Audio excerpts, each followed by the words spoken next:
Getting a refund from Stripe involves a few straightforward steps. Follow this guide to initiate the refund process effectively. Step 1. Log into your Stripe account.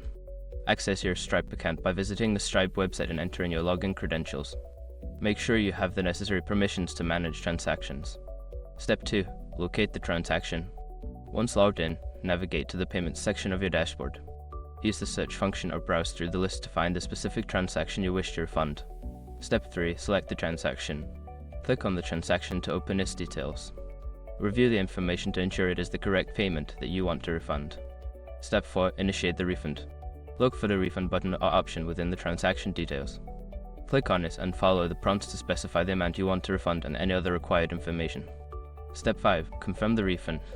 After entering the necessary details, review the refund information and confirm your action. You should receive a notification indicating that the refund has been processed successfully. By following these steps, you can easily request a refund through Stripe. If you encounter any issues, consider reaching out to Stripe support for assistance.